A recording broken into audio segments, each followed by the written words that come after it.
ध्यान से सुनो, ये जो शब्द तुम अभी सुन रहे हो ना, ये आम शब्द नहीं है। ये वो आवाज है जो ऊपर से इशारा करके आई है। और अगर आज भी तुमने इसे हल्के में लिया तो फिर जब हालात बिगड़ेंगे तो किसी के सामने रोने का भी मौका नहीं मिलेगा, क्योंकि अब खेल बदल चुका है। अब तक जो लोग तुम्हें दबाने की कोशिश कर रहे थे, जो पीछे से वार कर रहे थे, जो मुस्कुराते हुए जहर घोल रहे थे, अब वही लोग तुम्हारे एक एक इशारे पर मजबूर होने वाले हैं। हाँ, दुश्मन अब तुम्हारे इशारों पर नाचने वाला है। लेकिन सुनो, ये सब यूं ही नहीं होगा, इसके पीछे बहुत बड़ा कारण है और उससे भी बड़ा नियम।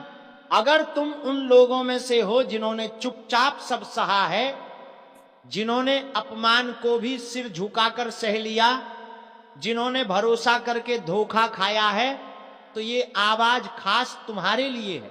क्योंकि अब वो समय आ चुका है जब हिसाब बराबर होगा। ऊपर बैठा न्याय अंधा नहीं है, वो देखता है, वो नोट करता है, और जब फैसला आता है तो फिर कोई बच नहीं पाता। तुम्हारे जीवन में जो अजीब हलचल चल रही है ना, जो बिना वजह बेचैनी है, जो बार बार मन कहता है कि कुछ होने वाला है, वो सिर्फ वहम नहीं है। ये संकेत हैं, संकेत कि अब शक्ति का पलड़ा बदल रहा है। जो लोग तुम्हें कमजोर समझ रहे थे, जो सोच रहे थे कि ये कुछ नहीं कर पाएगा, वही लोग आने वाले समय में तुम्हारी आंखों में आंख डालकर बात करने से डरेंगे। लेकिन एक बात साफ समझ लो, अगर तुम खुद कमजोर बने रहे, अगर तुमने अब भी अपनी शक्ति को पहचाना नहीं, तो ये मौका भी हाथ से निकल जाएगा। याद रखो, ऊपर से मदद उन्हीं को मिलती है जो खुद को टूटने नहीं देते। अब सुनो ध्यान से, दुश्मन तुम्हारा बाल भी बांका नहीं कर पा रहा था, इसलिए उसने चाल बदली, उसने शब्दों से वार किया, रिश्तों से हमला किया और तुम्हारे अपने लोगों को मोहरा बनाया। और सबसे खतरनाक बात क्या थी कि तुमने सब समझते हुए भी खुद को चुप रखा। लेकिन अब चुप्पी टूटेगी, अब वो खुद फंसेंगे अपने ही जाल में। जो गड्ढा उन्होंने तुम्हारे लिए खोदा था, उसी में उन्हें उतरना पड़ेगा। और जब कोई ऊपर से पकड़ा जाता है ना, तो फिर बचने का कोई रास्ता नहीं बचता। अगर इस वक्त तुम्हारे दिल में डर है, तो समझ लो ये डर नहीं, ये बदलाव की दस्तक है। और हां, अगर तुम चाहते हो कि ये शक्ति पूरी तरह तुम्हारे पक्ष में काम करे, तो अभी इस वीडियो को लाइक कर दो और चैनल को सब्सक्राइब कर लो, क्योंकि आगे जो सुनोगे वो हर किसी को नहीं बताया जाता। अब आगे सुनो। दुश्मन का सबसे बड़ा हथियार तुम्हारी भावनाएं थी।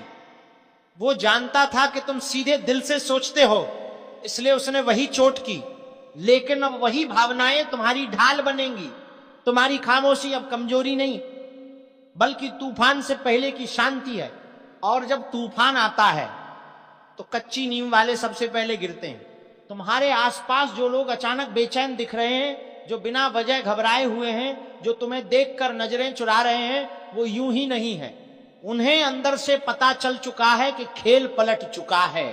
अब एक बहुत जरूरी बात सुनो, अगर तुम इस शक्ति को बनाए रखना चाहते हो तो 3 गलतियां भूलकर भी मत करना।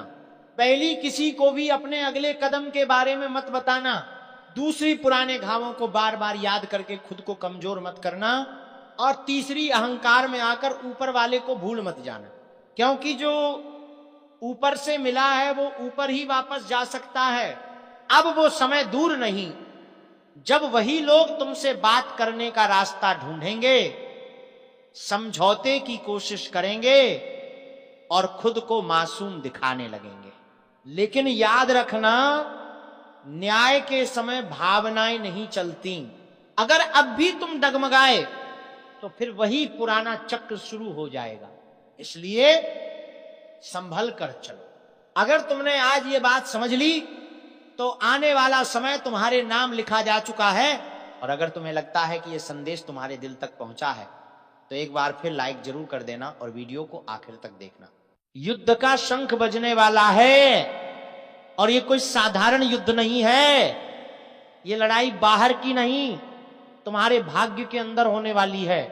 अगर तुम्हें लग रहा है कि सब कुछ अपने आप ठीक हो जाएगा, अगर तुम्हें लग रहा है कि अभी भी वक्त है तो आज की ये आवाज आखिरी चेतावनी मान लो, क्योंकि जब शंख बजता है तो फिर किसी को अलग से बुलाया नहीं जाता, जिसका नाम लिखा होता है वही मैदान में उतरता है। आज मैं डराने नहीं आया हूं, आज मैं वो बात बताने आया हूं जो बहुत कम लोगों को बताने की अनुमति होती है। बहुत दिनों से संकेत मिल रहे थे, रात के सपनों में, अचानक टूटते विश्वासों में, बिना वजह होने वाले नुकसान में, और अब वो घड़ी पास आ चुकी है जब हनुमान जी स्वयं हस्तक्षेप करते हैं। हनुमान जी तब प्रकट नहीं होते जब सब कुछ ठीक चल रहा हो। हनुमान जी तब आते हैं जब किसी के साथ अन्याय की हद पार हो जाती है। अगर तुम्हारे साथ ये हो रहा है कि तुम मेहनत कर रहे हो लेकिन फल कोई और खा रहा है, तुम सच्चे हो फिर भी बदनाम तुम हो रहे हो, तो समझ लो ये शांति तूफान से पहले की है। बहुत लोग ये गलती करते हैं कि हनुमान जी को सिर्फ शक्ति का प्रतीक समझ लेते हैं, लेकिन सच्चाई ये है कि वो न्याय के सबसे तेज दूत हैं। जब वो शंख फूंकते हैं तो शोर नहीं होता, सीधा फैसला होता है। तुम्हारे आसपास कुछ चेहरे हैं जो मीठा बोलते हैं लेकिन अंदर से तुम्हारी जड़ काट रहे हैं, जो ऊपर से मददगार दिखते हैं लेकिन अंदर ही अंदर तुम्हारे पतन की प्रार्थना कर रहे हैं। और सबसे खतरनाक बात जानो क्या है, ये लोग तुम्हें कभी सामने से नुकसान नहीं पहुंचाएंगे, ये पीछे से वार करते हैं। हनुमान जी ऐसे लोगों को एक साथ नहीं हटाते, वो एक एक करके उनकी असलियत उजागर करते हैं। तुम्हें अचानक समझ आने लगेगा कि कौन अपना था और कौन सिर्फ फायदा उठा रहा था। अगर पिछले समय में तुम्हारा भरोसा कई बार टूटा है, अगर तुम्हें धोखा मिला है जहां उम्मीद नहीं थी, तो ये संयोग नहीं है, ये उस युद्ध की तैयारी है जिसमें जीत तुम्हारी लिखी है लेकिन परीक्षा भी पूरी होगी। युद्ध का शंख बजने से पहले कुछ संकेत जरूर मिलते हैं। मन अशांत रहता है, बिना वजह क्रोध आता है, रात में नींद टूट जाती है और कभी कभी दिल बहुत भारी लगने लगता है। ये कमजोरी नहीं है, ये आत्मा का अलर्ट है। हनुमान जी जब किसी का साथ पकड़ते हैं तो पहले उसकी सहन शक्ति देखते हैं। और अगर तुम यहां तक पहुंच गए हो, ये वीडियो सुन रहे हो, तो समझ लो तुम्हें चुना जा चुका है। अब मैं वो बात बता रहा हूं जो बहुत जरूरी है, और यहीं अगर तुम्हें लगता है कि ये बातें दिल तक पहुंच रही हैं तो इस वीडियो को लाइक करना मत भूलना, क्योंकि ये सिर्फ समर्थन नहीं, ये ऊर्जा का आदान प्रदान है। अब ध्यान से सुनो, हनुमान जी की कृपा शोर मचाकर नहीं आती, वो अचानक तुम्हारे पक्ष में परिस्थितियां बदल देती है। जो लोग तुम्हें हल्के में ले रहे थे वो खुद ही डरने लगेंगे, जो तुम्हें कमजोर समझ रहे थे वो तुम्हारे सामने बोलने से पहले 10 बार सोचेंगे, और सबसे बड़ी बात, जो तुम्हें नुकसान पहुंचा रहे थे वो खुद अपने ही जाल में फंसेंगे। तुम्हें कुछ भी करने की जरूरत नहीं है सिवाय एक बात के, अपने मन को साफ रखने की, क्योंकि हनुमान जी केवल उसी का साथ देते हैं जिसकी नीयत साफ होती है। अगर तुम बदले की आग में जलोगे तो कृपा रुक जाएगी, लेकिन अगर तुम धैर्य में रहे तो न्याय अपने आप होगा। अब एक बहुत गुप्त बात, अगले समय में तुम्हारे जीवन में एक ऐसा मोड़ आएगा जहां तुम्हें 2 रास्ते दिखेंगे, एक आसान एक सही। यही परीक्षा होगी। जो आसान रास्ता चुनेगा वो कुछ समय हंसेगा लेकिन फिर बहुत रोएगा। जो सही रास्ता चुनेगा वो पहले डरेगा लेकिन फिर उसकी किस्मत इतिहास लिखेगी। हनुमान जी सिर्फ भक्त नहीं बनाते, वो योद्धा बनाते हैं। और अब युद्ध का शंख बजने ही